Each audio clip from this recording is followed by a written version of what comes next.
The bear is a very important symbol in Norse mythology and in Scandinavian folklore. That's a direct quote from Ari Aster, writer and director of the Sweden-set folk horror masterpiece, Midsommar. But the thing is, that infamously fiery and furry final scene featuring the hollowed-out body of a bear isn't rooted in Norse mythology or Scandinavian folklore.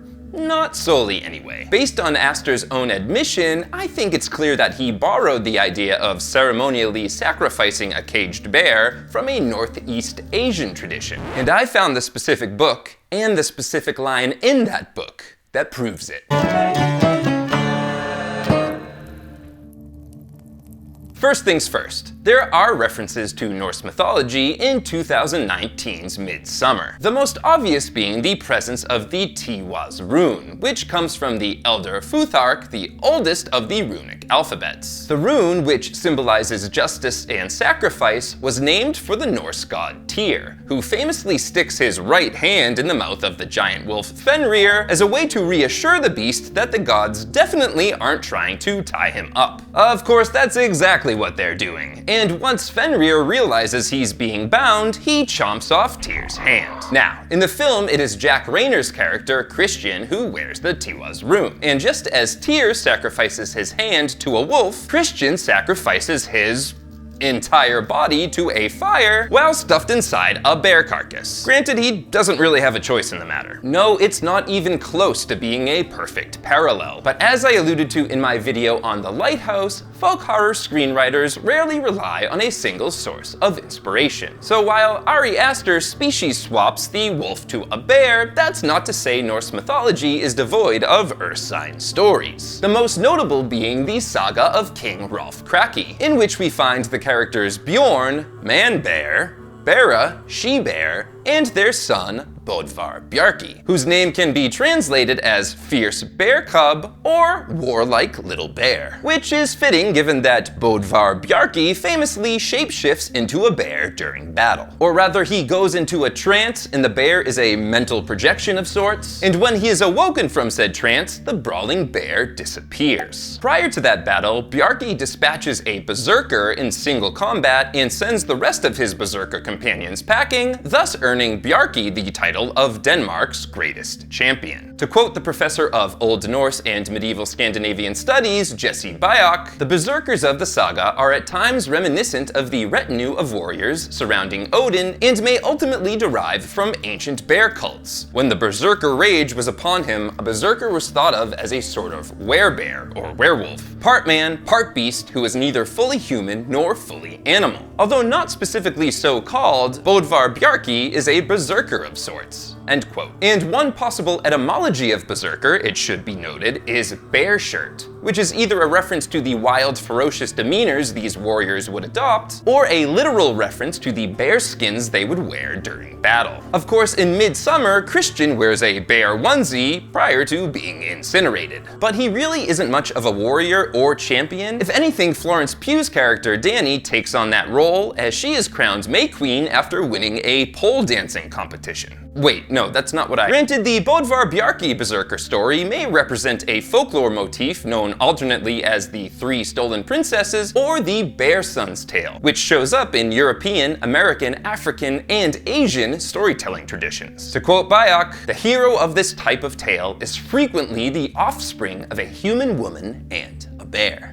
End quote. And what does Christian do prior to becoming the human bear equivalent of a turducken? Welp, it's implied that he impregnates Maya, played by Isabel Grill, a human woman, so maybe their future offspring becomes a heroic figure. I know, like a snug bearskin suit, it's a stretch. But get this, Bödvar Bjarki has a potential parallel in the legendary Geatish warrior Beowulf, a name that perhaps means bee-wolf, a reference to the honey-loving bear, and both figures are considered land cleansers. They come from abroad to help eliminate supernatural threats. And in Midsommar, the whole reason the Harga prepare an extra crispy bear is to, quote, purge their most unholy affects, end quote. Still not convinced? Honestly, me neither. Because before the Harga banish the mighty and dreadful beast to the deepest recesses where he may reflect on his wickedness, they hold the bear captive in a cage, something we see quite early in the film. It's your classic case of Chekhov's bear. And keeping bears in cages ahead of ceremonial sacrifices just isn't something we see in Norse mythology. The closest equivalent I could find is the story of the legendary Danish king Skjöldr, who in his youth is attacked by a massive bear. And although he's unarmed and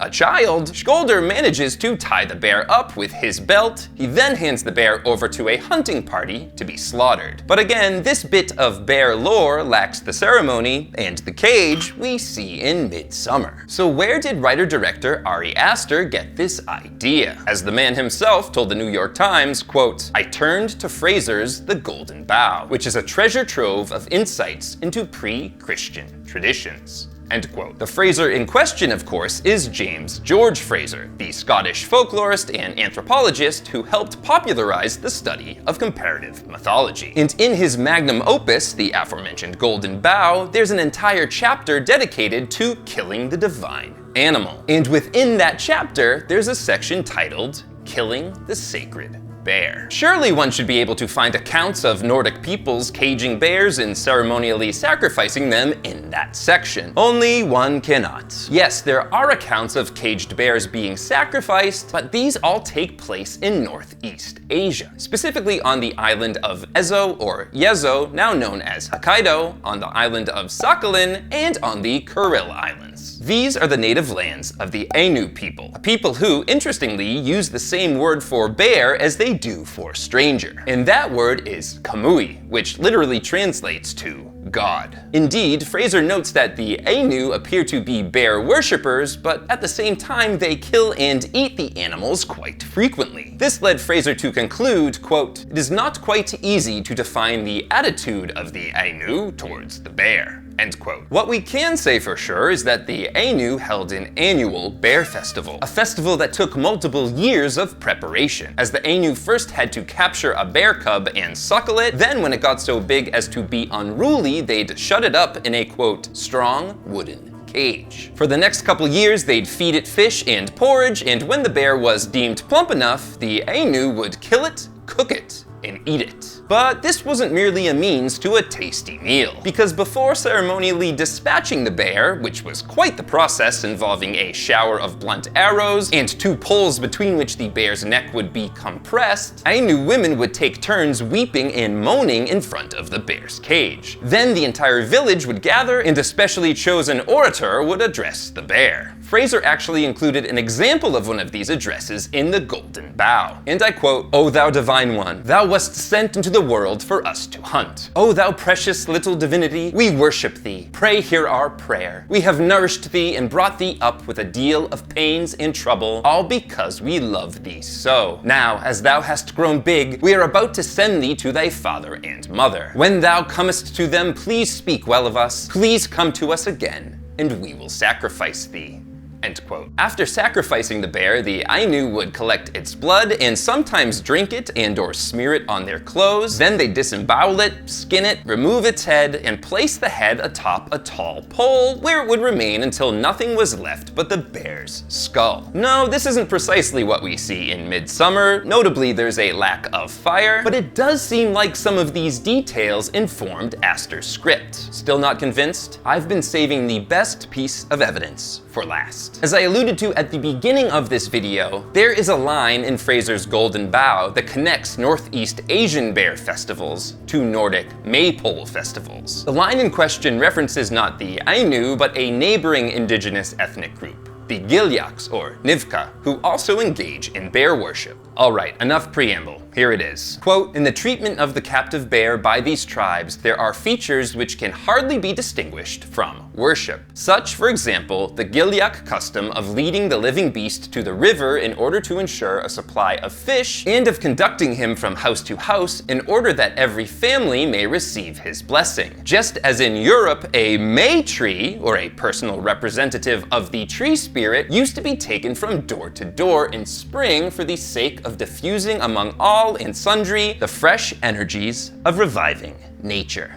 End quote. Is it just me, or can't you picture Ari Aster reading this and thinking to himself, Eureka! May trees and caged bears? Those are some powerful visuals that served similar religious purposes. Let's put them together. And assuming Aster read the rest of the Golden Bough, which I'm sure he did, he also knew that May trees, the forerunners of May poles, used to be ceremonially ignited. FYI, the ancient Gaelic/Goidelic Celtic speakers of Ireland, Scotland, and the Isle of Man likely engaged in a similar practice, which is why Bealtaine, the Gaelic May Day, is celebrated with massive bonfires. You can learn more about that over on my other channel, Irish Myths. Now, here's one final tidbit connecting Nordic bear traditions to Northeast Asian bear traditions. Remember how the Danish hero Bödvar Bjarki is said to be the son of a bear, and how that's indicative of a widespread folklore motif known as the bear's son tale? Well, turns out the Ainu of Northeast Asia have a legend of a woman who had a son by a bear. And to this day, or at least up until the writing of the Golden Bough, which was first published in 1890, there were mountain-dwelling Ainu people who referred to themselves as Kimun Kamui Sanikiri, descendants of the bear. Will Christians' hypothetical descendants describe themselves similarly? I guess we'll just have to wait for the sequel. And if you enjoyed learning about the folklore in 2019's Midsommar that everyone missed, please leave a like, and one of the best things you can do is subscribe. As always, my name is I.E. Neverday, editor of the Celtic fantasy short story anthology Neon Druid, and creator of the Irish Myths YouTube channel. Thanks for coming out. I am so sweaty.